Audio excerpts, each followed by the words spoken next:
Welcome to the final show at the International Leadership Association Conference. We are incredibly fortunate to have the keynote speaker, Jeroen Van der Veer. He was named the CEO of what is now Royal Dutch Shell in 2004 amid a corporate fraud scandal. He quickly applied his signature leadership style of steady, pragmatic leadership. So let's start with, what is the essence of your leadership?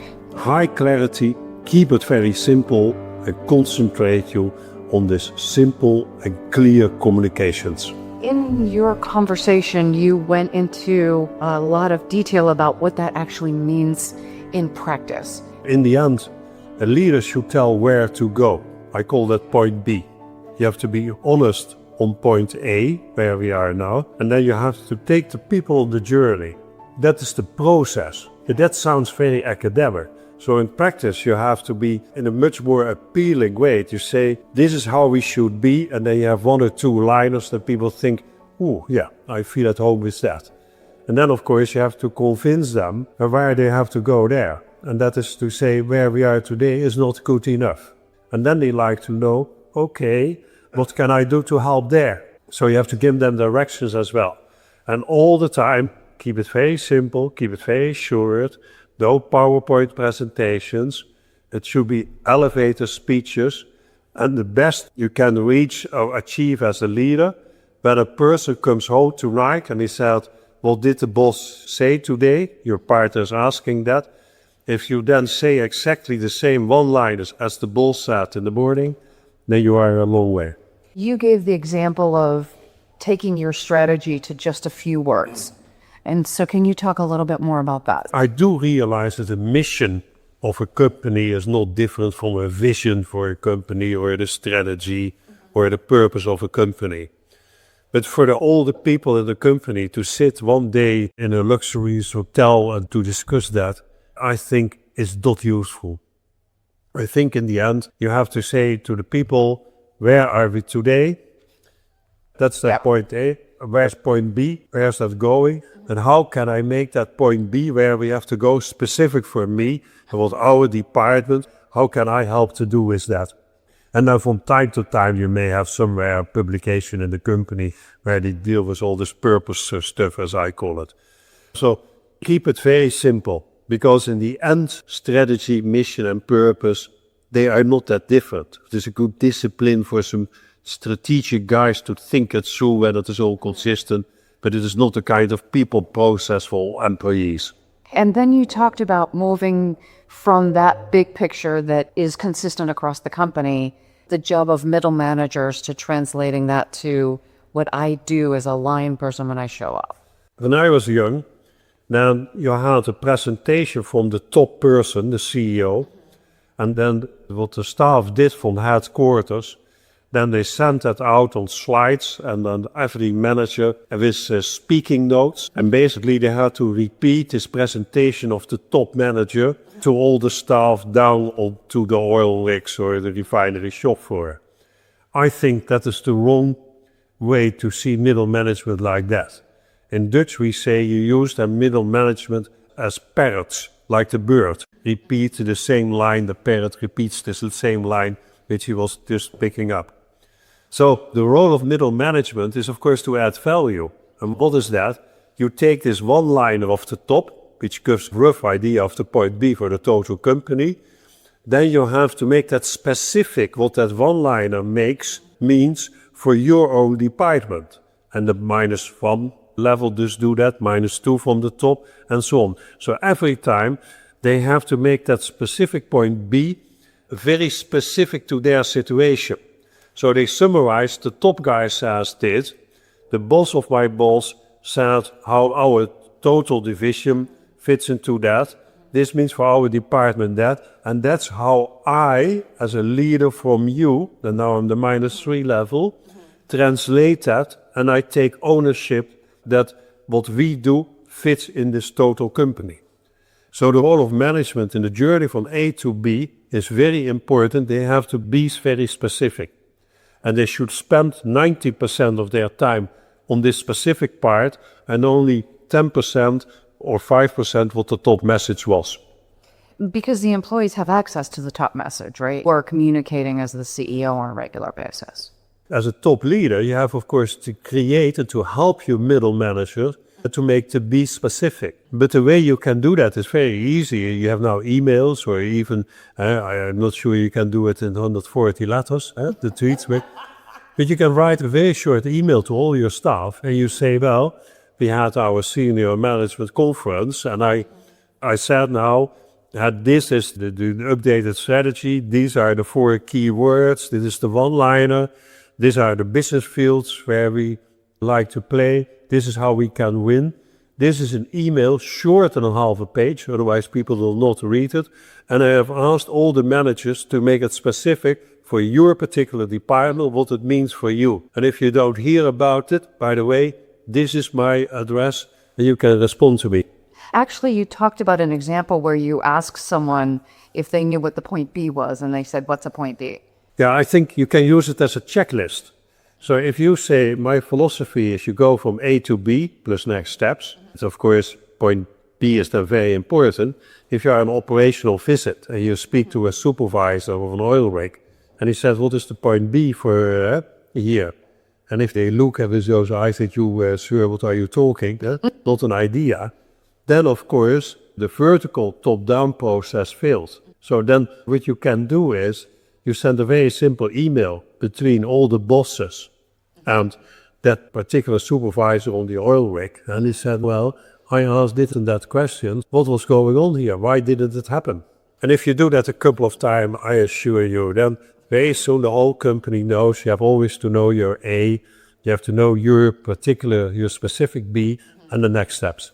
You talked about taking over at a point of crisis. How did you manage a crisis different than ongoing operations?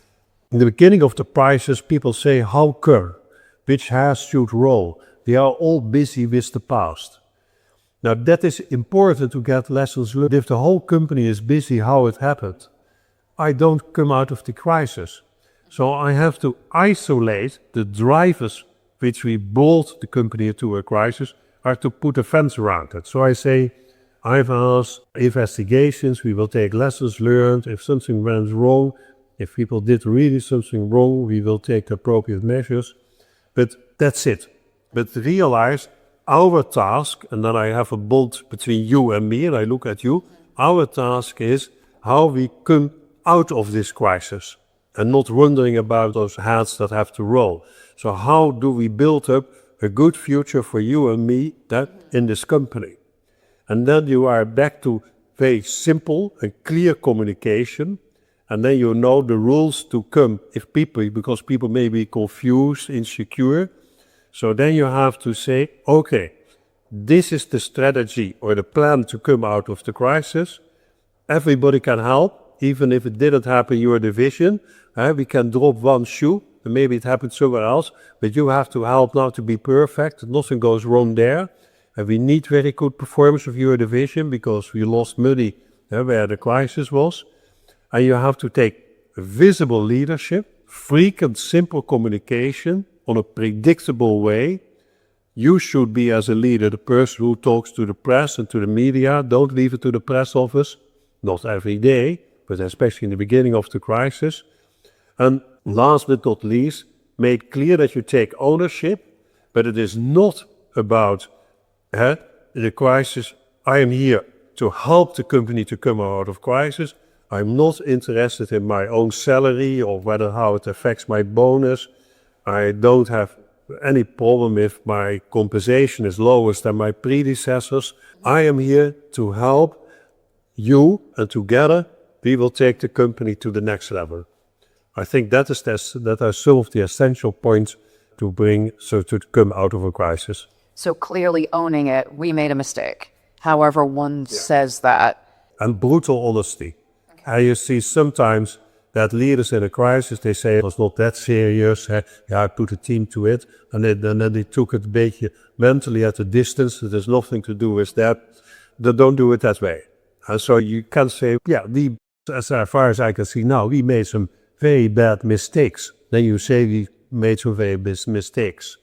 The second one, where brutal honesty is how to take the company forward. A strategy for hope will usually fail. So be realistic, because people will be very critical at that moment.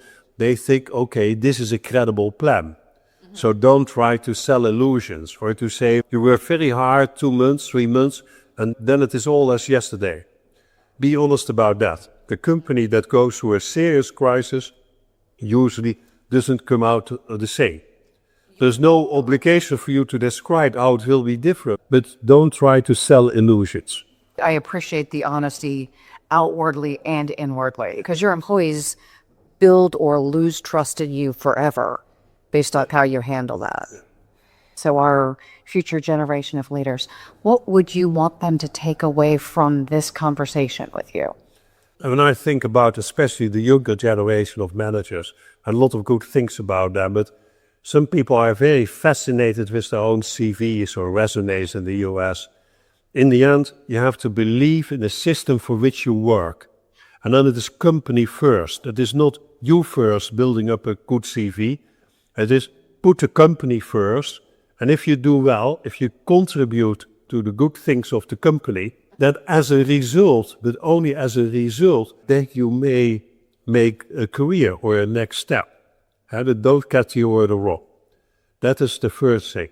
The second thing is, especially for young leaders, think about it. How do I get focus and speed? Usually people lose it because the mind of the people who has to be led, so say the followers, they were going in too many different directions. And then you lose speed.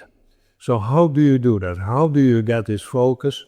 And how do you get enough speed? Because in the end of the day, there were many good other companies out. So you have to be on the right speed vis-a-vis the competition.